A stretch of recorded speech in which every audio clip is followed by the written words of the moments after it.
স্মৃতিসৌধে জাতির সূর্য সন্তানদের প্রতি রাষ্ট্রপতির শ্রদ্ধা পরিদর্শন বইয়ে সই। মুক্তিযুদ্ধের চেতনাই হবে দেশ পরিচালনার চালিকা শক্তি। দেশে ফিরছে ভারতে আগুনে নিহত 6 জনের মরদেহ। সাতক্ষীরা বন্দর দিয়ে আলিমুজ্জামানের লাশ ফেরত। কলকাতায় সৎকার আরও একজন। বাংলাদেশ সহ 75 দেশের নাগরিকদের অভিবাসী ভিসা স্থগিতের নীতি বাতিল। মার্কিন আদালতের ঘোষিত নীতি অভিবাসন আইন পরিপন্থী।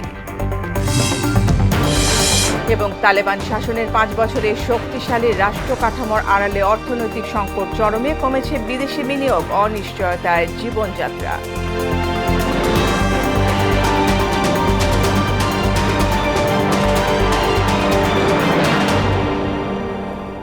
আসসালামু আলাইকুম, স্বাগত মোহনা সংবাদে। এতক্ষণ শুনছিলেন শিরোনাম, পুরো সংবাদের সঙ্গে আছি ফারজানা ইয়াসমিন।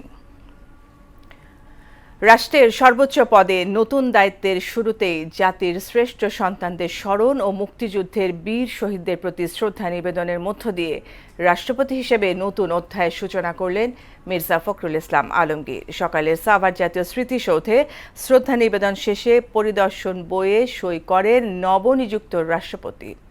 আরও জানাচ্ছেন হুমায়ুন কবির। শপথের পরের দিন সকালে মহান মুক্তিযুদ্ধের শহীদদের প্রতি স্বাধীন বাংলাদেশের চিরস্থায়ী শ্রদ্ধার প্রতীক সাভারের জাতীয় স্মৃতিসৌধে আসেন নবনিযুক্ত রাষ্ট্রপতি মির্জা ফখরুল ইসলাম আলমগীর। শহীদ বেদিতে পুষ্পস্তবক অর্পণের মধ্য দিয়ে জাতির সূর্য সন্তানদের বিনম্র শ্রদ্ধা জানান রাষ্ট্রপতি। এই সময় নীরবতার আবহে বেজে ওঠে বিহুগোলের সুর।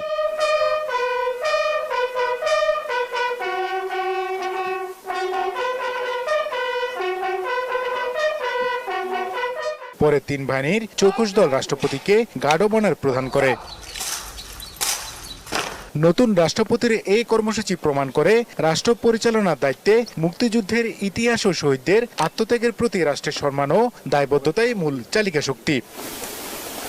শ্রদ্ধা নিবেদন শেষে স্মৃতিসৌধ প্রাঙ্গণে পরিদর্শন বইয়ে স্বাক্ষর করেন রাষ্ট্রপতি মির্জা ফখরুল ইসলাম আলমগীর। দীর্ঘ রাজনৈতিক জীবনে গণতন্ত্রের জন্য লড়াই সংগ্রাম করা মির্জা ফখরুল ইসলাম আলমগীর শুক্রবার দেশের 23তম রাষ্ট্রপতি হিসেবে শপথ নেন। বাংলাদেশের প্রতি হুমায়ুন কবির, মোহনা সংবাদ, ঢাকা। এ বিষয়ে আরও জানাতে সাভার থেকে যুক্ত হচ্ছেন সহকর্মী হুমায়ুন কবির। হুমায়ুন, সকালে স্মৃতিসৌধের রাষ্ট্রপতির পর এখন শ্রদ্ধা নিবেদন করবেন নতুন মন্ত্রী প্রতিমন্ত্রীরা। রাষ্ট্রীয় আনুষ্ঠানিকতার সবশেষ কি তথ্য আছে আপনার কাছে, আমাদের জানাবেন।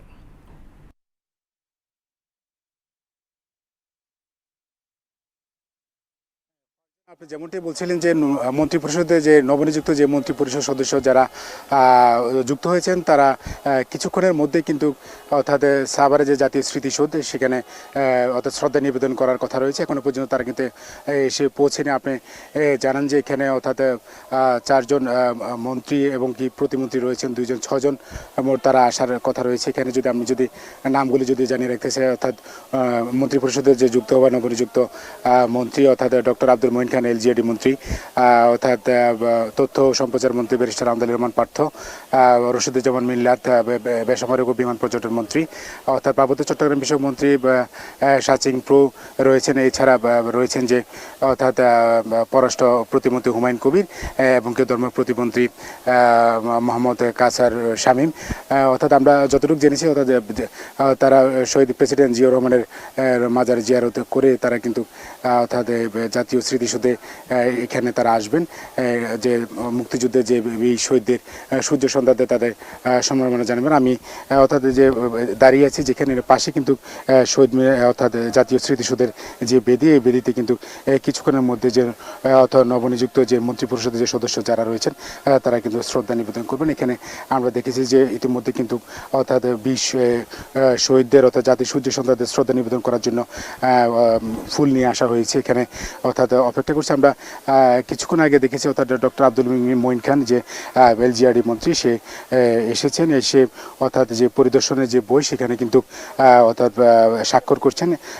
অন্যান্য যে মন্ত্রিপরিষদের যে সদস্য যারা রয়েছেন তারা কিন্তু আসছেন, অর্থাৎ একসাথে তারা এই অর্থাৎ জাতীয় স্মৃতিসৌধে এখানে আসবেন। এখানে আপনি জানেন যে আসলে এলজিআরডি মন্ত্রী আগে দায়িত্ব পালন করেছিলেন যে এখন বর্তমানে যে রাষ্ট্রপতি মির্জা ফখরুল ইসলাম আলমগীর, অর্থাৎ রাষ্ট্রপতি হওয়ার পরিপ্রেক্ষিতে যে এলজিআরডি মন্ত্রণালয় যে শূন্যপদটি সেখানে ডক্টর আব্দুল মঈন খানকে সেখানে অর্থাৎ মন্ত্রিপরিষদের সদস্য করা হয়েছে। এখানে আপনাকে যদি আরও একটা তথ্য জানিয়ে রাখতে চাই, অর্থাৎ রশিদুজ্জামান মিল্লাত সে বেসামরিক বিমান পর্যটন প্রতিমন্ত্রী ছিল, অর্থাৎ তাকে পূর্ণ মন্ত্রণালয়ের দায়িত্ব দেওয়া হয়েছে। এখানে অর্থাৎ তথ্য মন্ত্রণালয়ের যে দায়িত্বে ছিলেন জহিরুদ্দিন স্বপন, তাকে প্রধানমন্ত্রী রাজনৈতিক উপদেষ্টা বানিয়ে সেখানে ব্যারিস্টার আন্দার রহমান পার্থকে কিন্তু তথ্য মন্ত্রণালয়ের দায়িত্ব দেওয়া হয়েছে। এখানে পররাষ্ট্র প্রতিমন্ত্রী যে অর্থাৎ হুমায়ুন কবির ছিলেন, সেই ছিলেন পররাষ্ট্র উপদেষ্টা থেকে তাকে কিন্তু পররাষ্ট্র প্রতিমন্ত্রী হিসেবে নিযুক্ত করেছেন। অর্থাৎ ধর্ম প্রতিমন্ত্রী মোহাম্মদ কাসার শামীম তাকে ধর্ম প্রতিমন্ত্রী হিসেবে নিযুক্ত করেছে। কিছুক্ষণের মধ্যে তারা কিন্তু এখানে আসবেন, এসে কিন্তু তারা শ্রদ্ধা নিবেদন করবেন। অর্থাৎ তারা শ্রদ্ধা নিবেদনের পরে গণমাধ্যমের সাথে তারা কথা বলবেন। কথা বলার পরে অর্থাৎ কী কথা তাদেরকে যে তাদের উপরে যে অর্পিত দায়িত্ব দেওয়া হয়েছে তারা সেটা কীভাবে পালন করবেন, অর্থাৎ যদি কোনো জাতির উদ্দেশ্য কোনো জন্য তথ্য থাকে আপনার মাধ্যমে তা জানিয়ে দেওয়া হয়। ফারজানা, জাতীয় স্মৃতিসৌধ থেকে এই ছিল আমার কাছে সর্বশেষ। হুমায়ুন, আপনাকে ধন্যবাদ। এদিকে জিয়া উদ্যানে চলছে শ্রদ্ধা জানানোর আনুষ্ঠানিকতা। সেখান থেকে যুক্ত হচ্ছেন সহকর্মী বিজন কুমার। বিজন, শহীদ জিয়া ও খালেদা জিয়ার কবরে রাষ্ট্রপতি ও নতুন মন্ত্রী প্রতিমন্ত্রীদের শ্রদ্ধা জানানোর খবর আমাদের জানাবেন।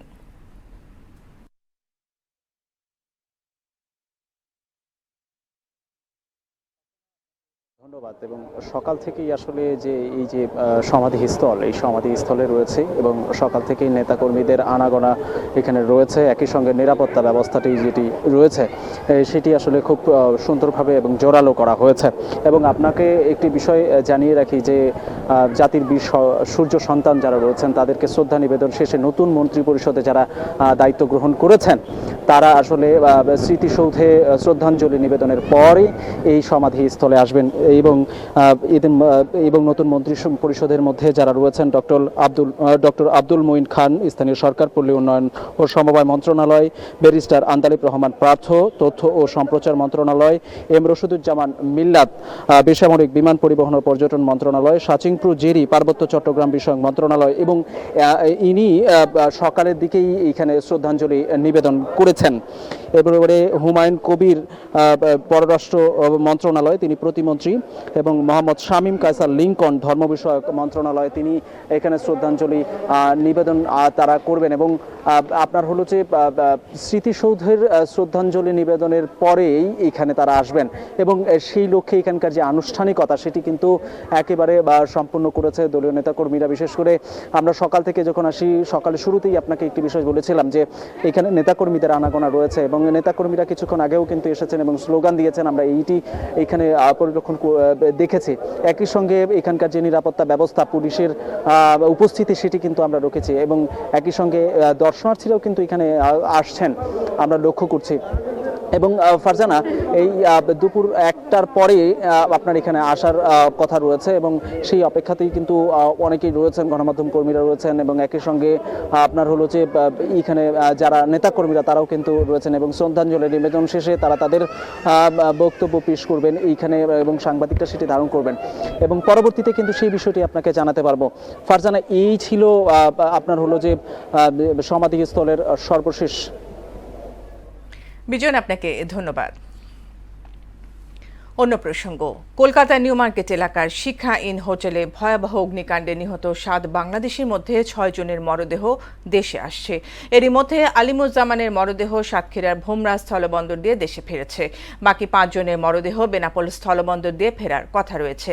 আর সাতক্ষীরার বাসিন্দা রেবতী সরকারের মরদেহ কলকাতাতেই সংস্কারের অনুমতি দেওয়া হয়েছে। শুক্রবার রাতে মরদেহগুলো কলকাতার পার্ক সার্কাসের পিস ওয়ার্ল্ড হিমঘরে সংরক্ষণ করা হয়। গেল সন্ধ্যায় ময়নাতদন্ত শেষে কুষ্টিয়ার বাসিন্দা দেবাশিস দত্ত, আফসানা শারমিন, তাদের সন্তান স্বর্ণশীষ দত্ত এবং মোহাম্মদ আকরাম আলীর মরদেহ পরিবারের সদস্যদের কাছে হস্তান্তর করা হয়।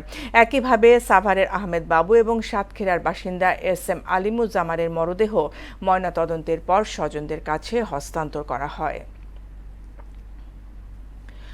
যুক্তরাষ্ট্রে বাংলাদেশ সহ 75 দেশের নাগরিকদের অভিবাসী ভিসা দেওয়া স্থগিত রাখার ট্রাম্প প্রশাসনের নীতি বাতিল করেছেন দেশটির একটি ফেডারেল আদালত। আদালত বলেছেন, পররাষ্ট্রমন্ত্রী মার্কো রুবিওর আইনগত এখতিয়ারের সীমা ছাড়িয়ে ওই নীতি নেওয়া হয়েছিল। ম্যানহাটনের মার্কিন ডিস্ট্রিক্ট আদালতের বিচারক জ্যানেট ভার্গাস গতকাল শুক্রবার এই নীতি বাতিল করে রায় দেন। বিচারক বলেন, জানুয়ারিতে মার্কিন পররাষ্ট্র দপ্তর যে নীতি ঘোষণা করেছিল সেটি স্পষ্টতই বেআইনি। নীতিটি কেন্দ্রীয় অভিবাসন আইনেরও পরিপন্থী। আইনে অভিবাসী ভিসার আবেদন প্রক্রিয়ার কনসুলার কর্মকর্তাদের উপর পররাষ্ট্রমন্ত্রীর ক্ষমতা স্পষ্টভাবে সীমিত করা হয়েছে।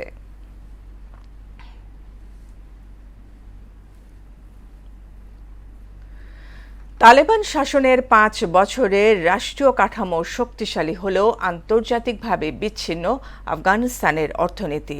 দেশটিতে বেড়েছে বাণিজ্য ঘাটতি, সংকটে খাদ্য নিরাপত্তা। স্বস্তি আসেনি রাজনৈতিক নিয়ন্ত্রণে। এর ফলে সাধারণ মানুষের জীবনযাত্রায় স্বস্তির বদলে অনিশ্চয়তা ও সংগ্রামই এখন নিত্যদিনের সঙ্গী। প্রশ্ন উঠেছে, 2021 সালে ক্ষমতা পুনরুদ্ধারের পর তালেবান শাসনে কতটা বদলেছে আফগানদের জীবন? আরও জানাচ্ছেন রুমানা রুমা। 2021 সাল, হামিদ কারজাই আন্তর্জাতিক বিমানবন্দর ছেড়ে যাচ্ছে যুক্তরাষ্ট্রের C-17 গ্লোবমাস্টার কার্গো বিমান। রানওয়েতে হুমড়ি খেয়ে পড়া শত শত আফগানের সেই আকুতি আজও শিহরণ জাগায়। 20 বছরের অভিযান শেষে মার্কিন সেনা প্রত্যাহারের পর 15 আগস্ট কাবুলের মসনদে ফের জেকে বসেন তালেবান। প্রশ্ন ওঠে, ক্ষমতা পুনরুদ্ধারের পর গেল 5 বছরে কতটা বদলেছে আফগানদের জীবন? আন্তর্জাতিক স্বীকৃতি না থাকায় আফগানিস্তানের অর্থনীতি এখন অনেকটাই বিচ্ছিন্ন। 2021 সালের $6 বিলিয়ন বাজেট কমে 2023 সালে দাঁড়িয়েছে $2.5 বিলিয়ন কম। 2024 সালে বাতিল করা হয়েছে সরকারি পেনশন সুবিধা। দ্রব্যমূল্যের ঊর্ধ্বগতি, সরবরাহ ঘাটতি আর চাহিদা বাড়তে থাকায় 2026 সালের মার্চে আফগানিস্তানের মুদ্রাস্ফীতি বেড়ে দাঁড়ায় 7.6। যুক্তরাষ্ট্রের সহায়তা বন্ধ হয়ে যাওয়ায় 450-র বেশি স্বাস্থ্যকেন্দ্র কার্যক্রম সীমিত করতে বাধ্য হয়েছে।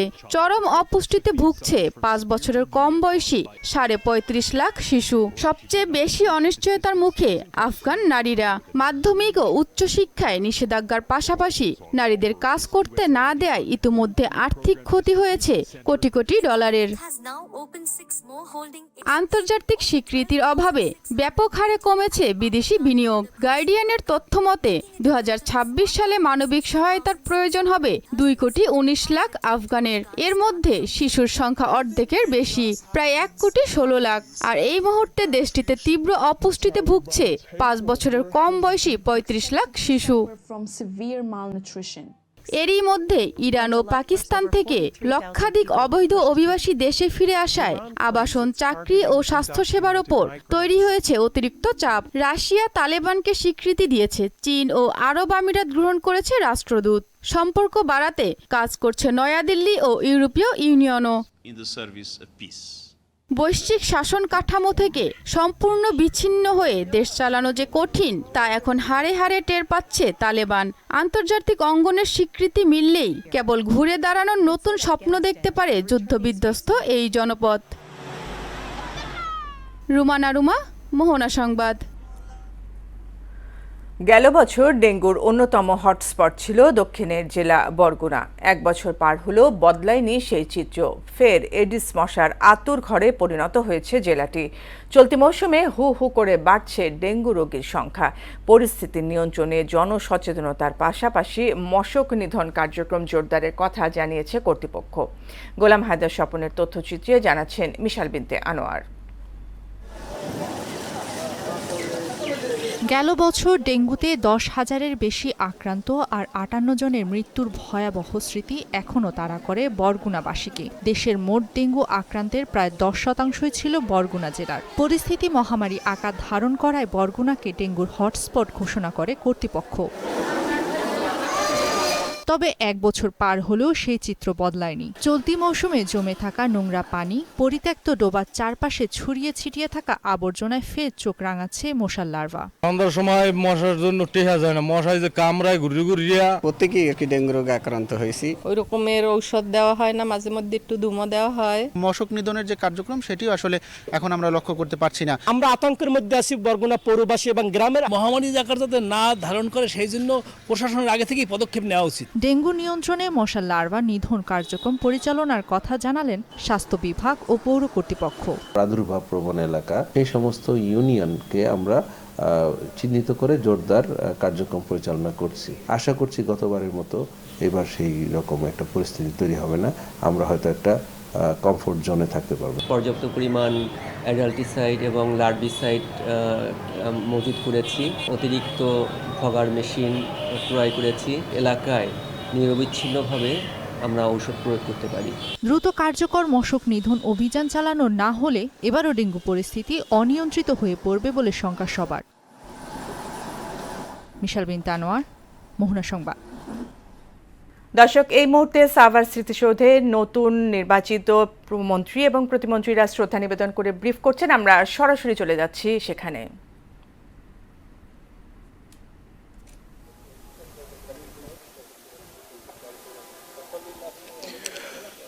পাঁচজনা এখনো নবনিযুক্ত যে মন্ত্রিপরিষদের সদস্য প্রতিমন্ত্রী যারা রয়েছেন তারা কিন্তু অর্থাৎ শ্রদ্ধা নিবেদন শেষে তারা কিন্তু দোয়া করছেন। দোয়া শেষে তারা গণমাধ্যমের কর্মীদের সাথে তারা কথা বলবেন।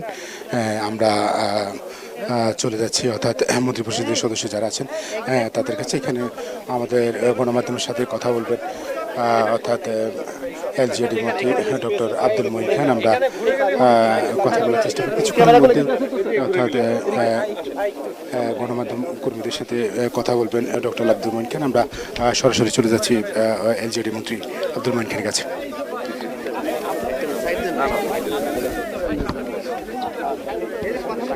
এই সামনে থেকে সরাই দাও লোক, একটু সার্কেল বড় করে, একটু সার্কেলটা বড় করেন। আমার মুখের উপর উঠে গেলে তার হবে না। আপনি সাইডে বড় করেন, একটু বড়, আর পিছন না, একটু পিছন, একটু পিছন।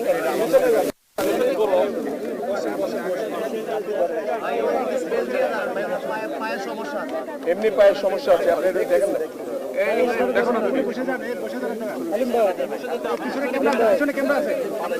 আপনারা বসে না গেলে ক্যামেরা পাবে না, বসেন সবাই।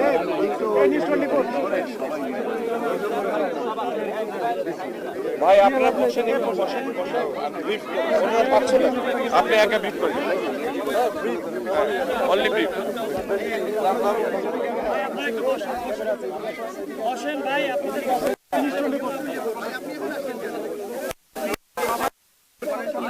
আপনারা মোবাইল দিয়ে ওরা বসেন, বসেন একটু বসেন, পেছনে ক্যামেরা তো, পিছনে ক্যামেরা সরতে হবে ভাই। মোবাইল দিয়ে যারা ওরা বসেন, আপনারা শৃঙ্খলায় থাকতে কোন, আপনারা নিজেরা শৃঙ্খলা রাখেন না, কেমন কথা চাপান হয় ভাই, চাপান না ভাই, চাপেন সাইড গান লিখে বসেন, চাপেন ভাই, আস্তে আস্তে ধাক্কা দিয়েন না, ভাই পায়ে সমস্যা স্যার।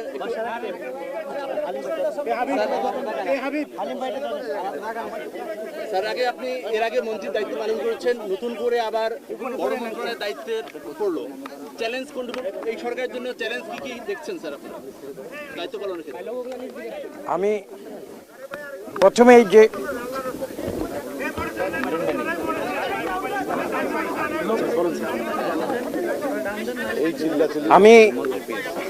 প্রথমেই যে কথাটি বলতে চাচ্ছি সেটি হচ্ছে এই যে বাংলাদেশের ইতিহাসে একটি ক্রান্তি লগ্নে আমাদের প্রিয় প্রধানমন্ত্রী জনাব তারেক রহমান এই দেশের হাল ধরেছেন, এবং তিনি হাল ধরেছেন কিন্তু জনগণের ভোটে, বাংলাদেশের কোটি কোটি মানুষের ভোটে। তিনি দীর্ঘ 17 বছরের স্বৈরাচারের পরে বাংলাদেশকে গণতন্ত্রের পথে এগিয়ে নিয়ে যাওয়ার জন্যে, বাংলাদেশকে উন্নয়নের পথে এগিয়ে নিয়ে যাওয়ার জন্যে এবং বাংলাদেশের মানুষের অধিকার প্রতিষ্ঠার সংগ্রামে তিনি নিজেকে নিয়োজিত করেছেন।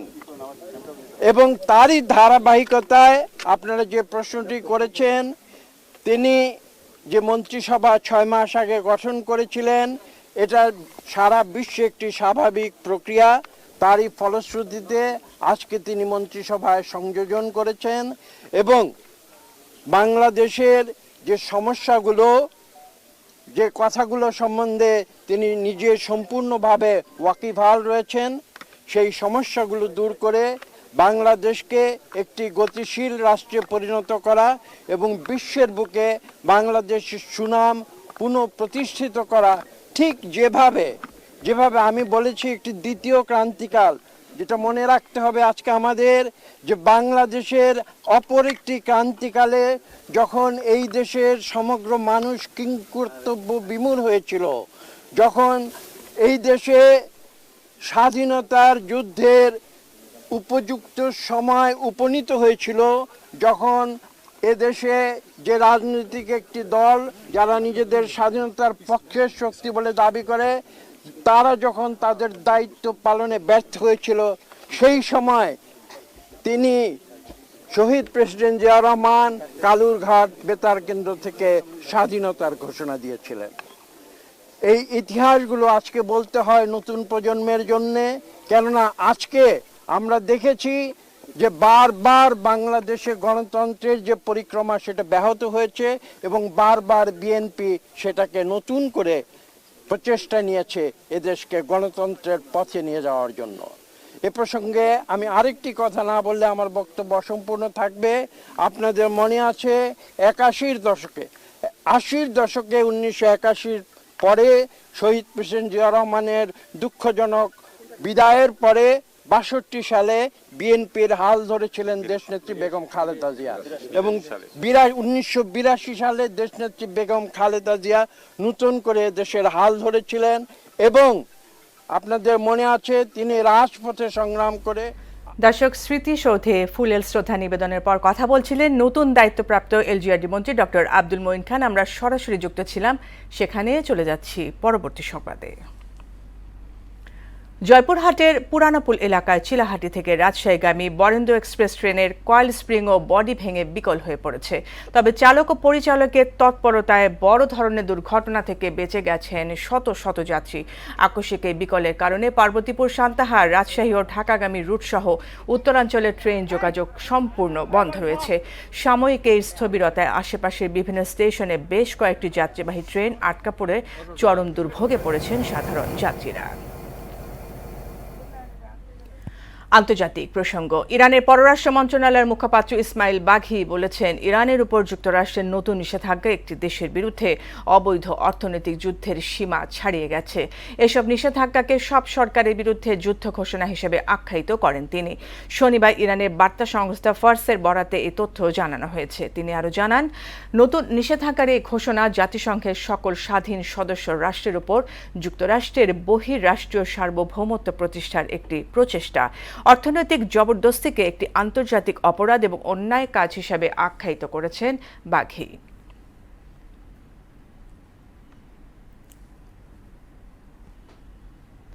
ফ্রান্সে ল্যাভেন্ডার ফুলের ক্ষেত বেগুনি সমুদ্রের মতো সৌন্দর্য ও মিষ্টি সুবাসের জন্য বিশ্বজুড়ে বিখ্যাত। প্রতি বছর গ্রীষ্মকালে মাঠগুলো ল্যাভেন্ডার ফুলে ছেয়ে যায়। এই নয়নাভিরাম দৃশ্য দেখতে ও সুবাস উপভোগ করতে সারা বিশ্ব থেকে অসংখ্য পর্যটক এখানে ছুটে আসেন। ঐশী আলমের বিশেষ প্রতিবেদন।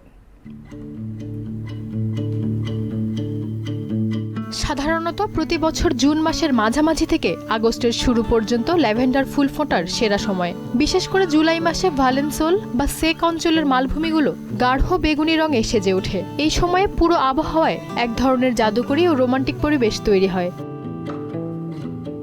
এই ল্যাভেন্ডার ক্ষেতগুলো শুধুমাত্র চোখ জোড়ানো বাহ্যিক সৌন্দর্যের জন্যই বিশ্বজুড়ে বিখ্যাত নয়, বরং এর পেছনে রয়েছে বিশাল বাণিজ্যিক, অর্থনৈতিক ও ঔষধি গুরুত্ব।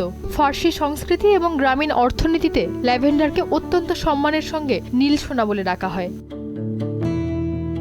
ল্যাভেন্ডার শুধু সৌন্দর্যের জন্যই নয়, বরং এর বাণিজ্যিক ও ঔষধি গুণের জন্যও অত্যন্ত গুরুত্বপূর্ণ। এখানকার ল্যাভেন্ডার থেকে স্থানীয়ভাবে বিশ্বমানের সুগন্ধি, প্রসাধনী, সাবান ও এসেনশিয়াল অয়েল বা তেল তৈরি করা হয়। এছাড়াও এখানকার ল্যাভেন্ডার ফুলের মধু অত্যন্ত সুস্বাদু ও জনপ্রিয়। প্রভোসের এই শতাব্দী প্রাচীন ঐতিহ্যবাহী ল্যাভেন্ডার ক্ষেতগুলো ফ্রান্সের পর্যটন শিল্প ও সংস্কৃতির এক অবিচ্ছেদ্য ও গৌরবময় প্রতীক হয়ে উঠেছে। পাহাড়ের কোলে গড়ে ওঠা ঐতিহাসিক অ্যাবে ডি সেরানক গির্জার চারপাশে ল্যাভেন্ডার মাঠগুলো যেন ইতিহাসের সাথে প্রকৃতির এক অপূর্ব মিলন মেলা। হালকা বাতাসে যখন মাইলের পর মাইল বিস্তৃত বেগুনি মাঠ দুলতে থাকে, তখন বাতাসে ভেসে বেড়ানো মিষ্টি সুবাস আর হাজারো মৌমাছি ও রঙিন প্রজাপতির গুনগুন গুঞ্জন পুরো পরিবেশকে জীবন্ত করে তোলে। প্রভোসের এই ঐতিহ্যবাহী ক্ষেতগুলো ফ্রান্সের পর্যটন শিল্প ও সংস্কৃতির অনন্য অংশ। প্রকৃতির এই অপরূপ সৃষ্টি শুধু চোখকেই জুড়ায় না, বরং দর্শনার্থীদের মনে এক দীর্ঘস্থায়ী প্রশান্তিও এনে দেয়। এটি প্রকৃতির এক অনন্য উপহার। ঐশী আলম, মোহনা সংবাদ।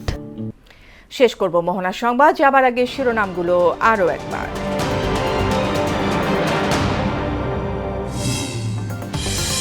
স্মৃতিসৌধে জাতির সূর্য সন্তানদের প্রতি রাষ্ট্রপতির শ্রদ্ধা পরিদর্শন বইয়ে সই। মুক্তিযুদ্ধের চেতনাই হবে দেশ পরিচালনার চালিকা শক্তি। দেশে ফিরছে ভারতে আগুনে নিহত 6 জনের মরদেহ। সাতক্ষীরা বন্দর দিয়ে আলিমুজ্জামানের লাশ ফেরত। কলকাতায় সৎকার আরও একজন। বাংলাদেশ সহ 75 দেশের নাগরিকদের অভিবাসী ভিসা স্থগিতের নীতি বাতিল। মার্কিন আদালতের ঘোষিত নীতি অভিবাসন আইন পরিপন্থী। এবং তালেবান শাসনের 5 বছরে শক্তিশালী রাষ্ট্র কাঠামোর আড়ালে অর্থনৈতিক সংকট চরমে। কমেছে বিদেশি বিনিয়োগ, অনিশ্চয়তায় জীবনযাত্রা। এই ছিল মোহনা সংবাদে। পরবর্তী সংবাদ বিকেল 5:30টায়। এর আগে বিকেল 3টায় দেখবেন সংবাদ এক নজরে। মোহনার সবশেষ খবর জানতে ভিজিট করুন www.mohana.tv। সংবাদ দেখতে পারেন ফেসবুক, ইউটিউবেও। এতক্ষণ সঙ্গে থাকার জন্য ধন্যবাদ।